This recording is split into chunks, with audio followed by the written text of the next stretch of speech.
Hey, what's up, everybody? Welcome to Chapter 3 of Pulitzer Month on No Edit Book Reviews. Today, it's the book that launched Jared Diamond into rock star status in the book world, the 1998 Pulitzer winner in general nonfiction, Guns, Germs, and Steel, The Fates of Human Societies.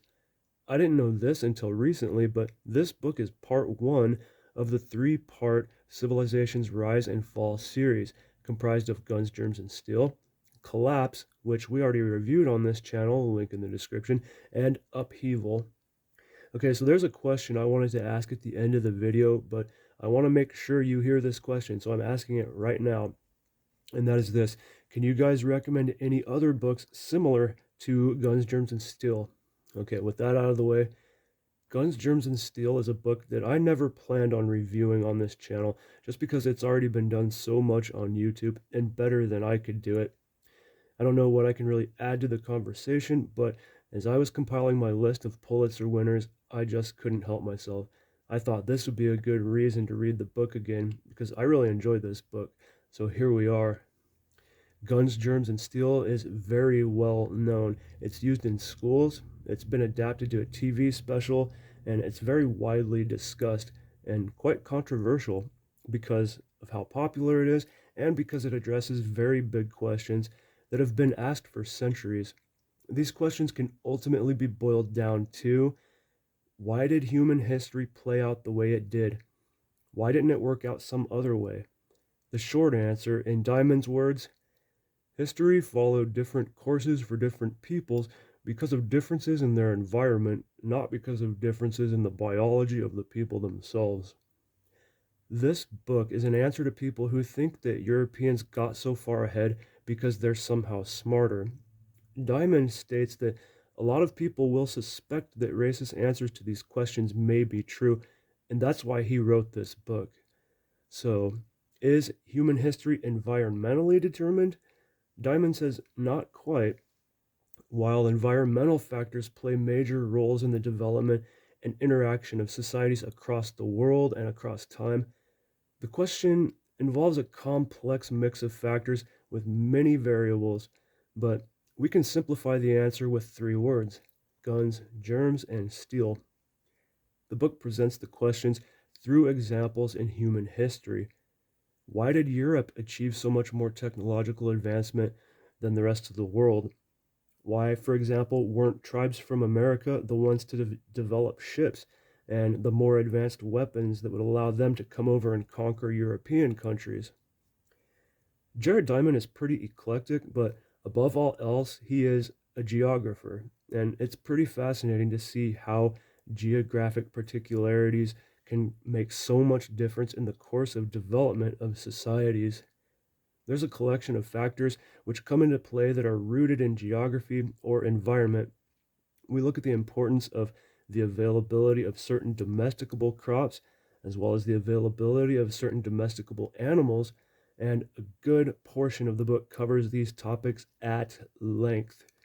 It turns out that Eurasia got domesticable sheep, goats, cows, pigs, and horses, all of which were instrumental in the rise of human civilizations in Eurasia.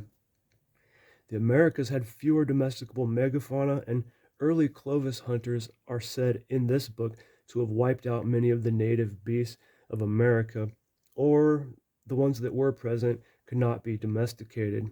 And it's a similar story with Africa and Australia. But could you imagine if an animal like a rhinoceros could have been domesticated? Diamond says that a legion of African Bantu rhino or hippo troops could have sacked Rome. Are you picturing that? What a sight that would be. But yeah, even with animals like, say, zebras, even today we've failed to domesticate them. Diamond covers a list of criteria that contribute to an animal's prospects for domestication. We want things like submissiveness to humans or a docile nature. We have to be able to selectively breed them in captivity and make them more useful for our purposes, and feeding and controlling the animal has to be practical. We also look at geographic features themselves that have an effect on the diffusion of things like crops and animals, as well as human migration and therefore trade and technology. These are things like oceans, deserts, mountains, and even pest-infected areas. Most notably, Diamond talks about how the north-south and east-west axis of different land masses makes a difference in the diffusion of crops, animals, and people.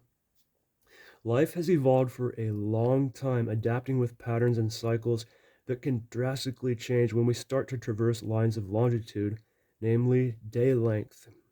If you're into gardening, you know this really matters. Otherwise, I'd have a pineapple tree in my yard. If you look at a map of Africa or North and South America, we see that the axis length runs north to south, but Eurasia's axis runs east to west. This gives Eurasia a major advantage as far as the capacity for the spread and the adapting of crops and animals. We also look at how, for most of human existence, we humans were hunter gatherers, but the advent of farming, which is another area where Eurasia had the big advantage, put an end to nomadism, and this helped foster rises in technology and the selective breeding of crops and animals, and allowed for people to begin pursuing activities other than just staying alive. And with sustained food surplus, which farming allowed for, we were able to significantly expand our population numbers. These huge population numbers, never before possible for nomadic hunter gatherers, meant more potential contributions to the creative output of societies. Large numbers of humans living together with animals also meant a lot more humans contracting diseases, which gave an immunological edge to these people in the long run.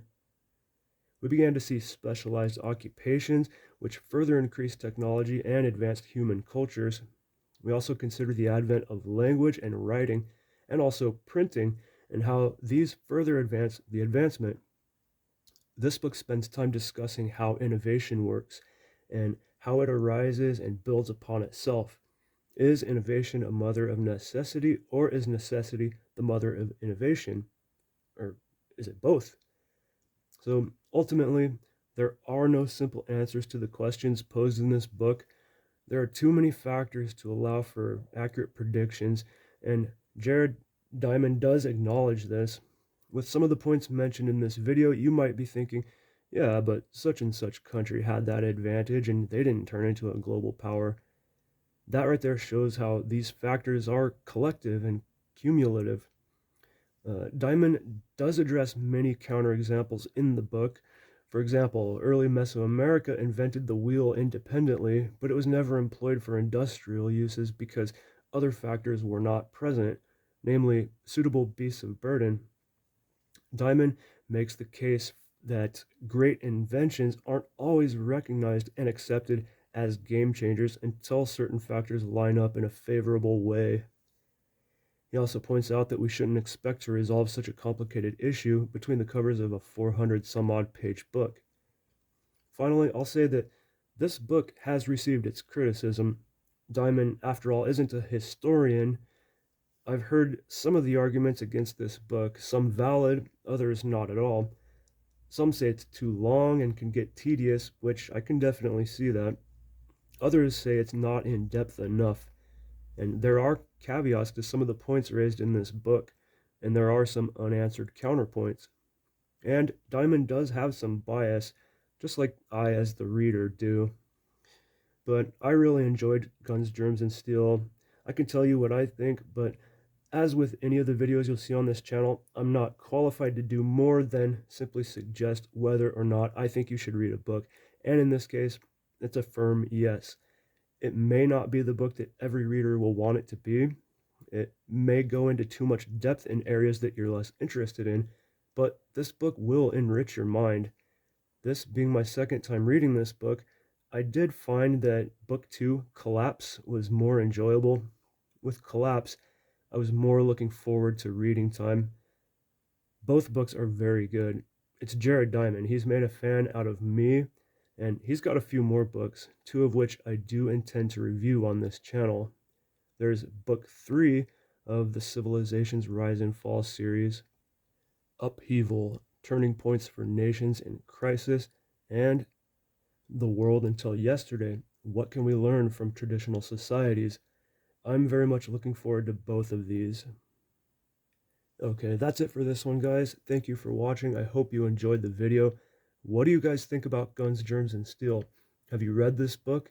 Have you read any other Jared Diamond books? Again, do you know of any similar books to Guns, Germs, and Steel?